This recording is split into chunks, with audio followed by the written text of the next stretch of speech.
Hi guys, so today I'm going to go outside and try and propagate some Arctic kiwi vines. I have two of them from cuttings, and hopefully I'll get more. See ya. So now I'm outside, and here's one of my kiwi vines. This is the bigger of the two. I suspect that it's possibly a male. Because from looking at the flowers, they seem to match what I've seen on the internet as being a male species. I could be wrong, but that's just what I'm going on for now. The next one is the smaller of the two. This one doesn't have any flowers on it. It's been always a little bit small. I've had these for about, this would be my third year. They were quite small when I got them. They came as a set, one female, one male, but they weren't marked which one was which. So what I'm going to do today is take a few cuttings off each, and hopefully they'll grow. There's a few reasons I want to do this. One is since I have only a male and a female, it is better to have a few extra female. You only need one male to pollinate up to 3 females, they say. So, you know, there's nothing wrong with getting a couple extra females just to, you know, triple my my crop, hopefully. And another reason is I have to prune it anyway, so might as well get something extra out of it. And also, I have a relative or two that wouldn't mind having, you know, a kiwi vine or two and grow them in their yard. So I might as well do that. One thing to notice, you can see the nice white on the leaves. It's actually, that's supposed to happen. It's not like some weird thing spilled on it. This happens every year. Most of them turn white, especially on this particular one. And it looks kind of neat anyway. These things do grow pretty fast too. I think I've had a few days where they've grown maybe 4 inches or more in a single day, so it's quite amazing. Anyway, I'm going to get my pruning shears out. I'm going to try and do this with one hand as I hold the camera. I'm going to look for a decent branch to prune off of to get a cutting. I have successfully rooted one of these before out of 4. They weren't very ideal conditions, so I'm hoping to have much better luck this time. So I think the first one I'll do is this one here. Take that. And then I'll take one off here, because I would for sure be pruning this one off anyway, because it's just growing on the ground, not really much purpose for it, so I think I'll do that. It's nice to take at least a few nodes with you, because that's where they generally root, is along one of the nodes. And I'll probably take, if this was better growth, I'd probably take another little cutting off that, but I'd like to have at least one more.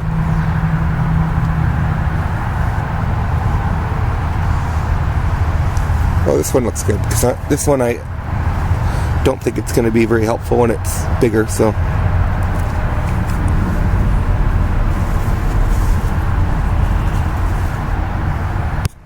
So I'm back with my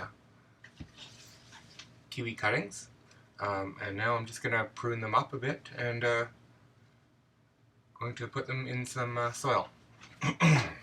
So I'm going to take a few of these cuttings.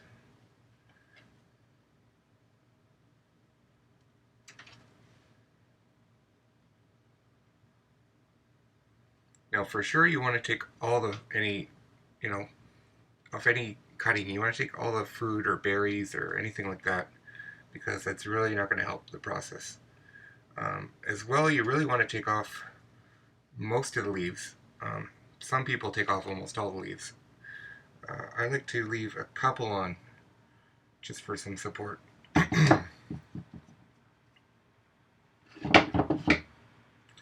This one looks like I'm going to be leaving one leaf on, and that's perfectly fine.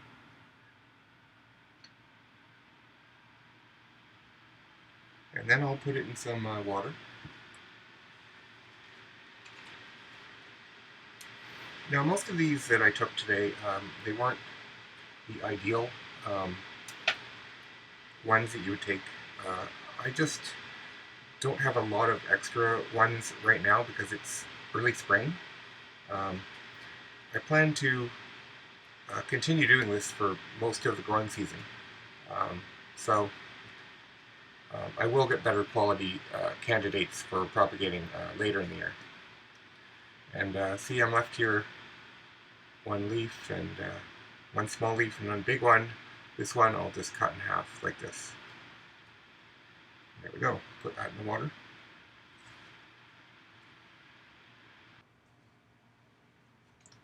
Now the official name of these particular ones are called, let me remember, the Actinidia arguta, which is the hardy kiwi. Is a common name. Some call it the Arctic kiwi because it grows in cold temperatures. And I have to agree because I live in Toronto, Canada, and I've really had no problem with them staying alive outside. So I think they're really great for a colder environment where you're not not like Florida or Texas.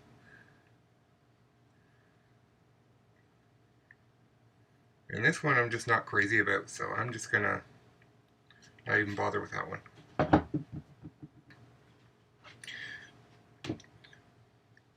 Now before I dip these in rooting compound, it's kind of funny when I was propagating these before, I didn't really have to separate the male and the female plant because I can actually tell the difference by the leaves. I don't know if this is with every set of kiwi plants, but the female one, it's more, or the male one I should say, is more pointy. The female one looks more like roundish. There's the one I didn't cut off. That's fairly round and see, pointy. Very weird. Okay, so now these have been sitting in water for a few minutes. That's fine. And I'm going to dip them in rooting solution. Just this standard common one that a lot of people use. I've had good luck with it overall. I've been able to propagate quite a few different things. I'd say the hardest thing I've had to propagate was grapes, grapevine, where I think I've had maybe a 10% success rate. Probably less. So I'm just going to dip, after I shake off the water, dip it in the rooting compound like this, tap it off, and then you want to bury it so you get at least, see the nodes? The node here, node here, node here. I try to get at least 2 of them below, because what quite often happens when it does root, it doesn't root from here. It actually roots from here. So I try to bury that part, and quite often this is where I get the root from, and then I end up cutting it off, and that's my my new plant. Put that down. So because of that, you want to have a pretty deep pot because you want to get quite a lot of the plant down there. At least cover a few of the nodes.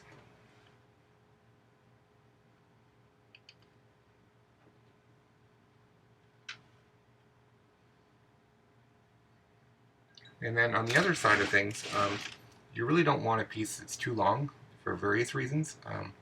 It's harder for a rootless plant to support a big long plant. Another reason is I like to cover this with a Ziploc bag, and when you have a big honking thing, that's just not going to happen. So that makes sense.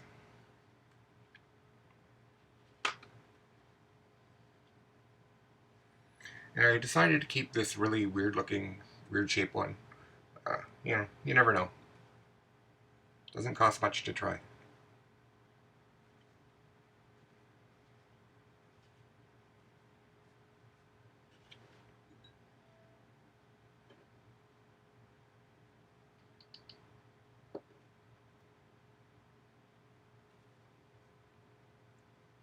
And I find this usually works or fails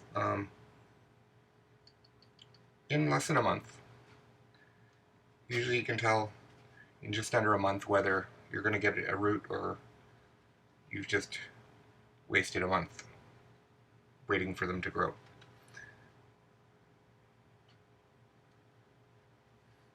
And, oh, one more.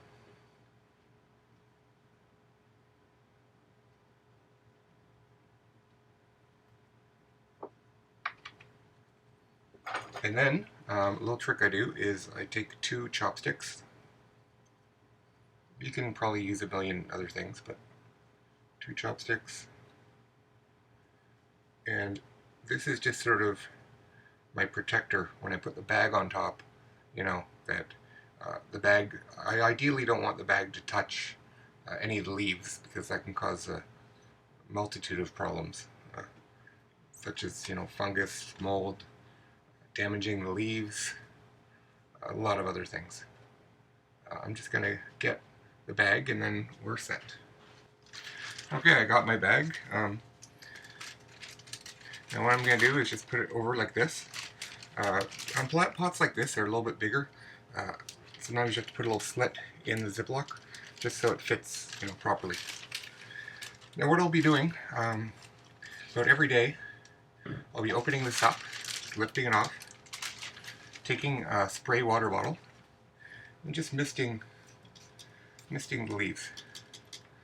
This will help them, you know, not dry out, because basically the secret is it will take root as long as you don't let it dry out first.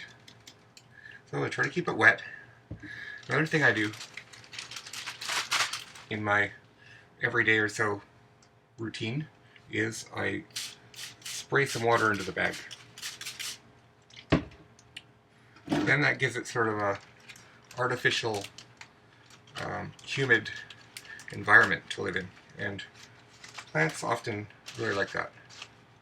And then the only thing left is I have to put this somewhere.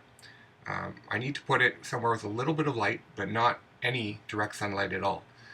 What I like to do is put it sort of near a north or east windowsill. So that's what I do. I don't put it on the windowsill, but I put it sort of like, you know, off to the side, you know, maybe a couple feet away, so that, you know, there's nothing coming right down on it. And then, you know, once it starts getting a bit of roots, put it beside the window, and then after that you can take it outside, but don't be crazy. Don't put it in, you know, middle of, you know, hot sun in the middle of summer.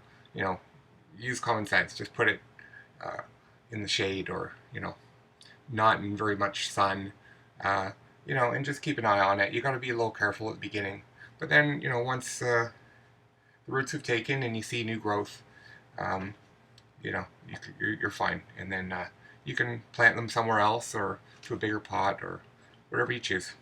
Anyways, have a great day.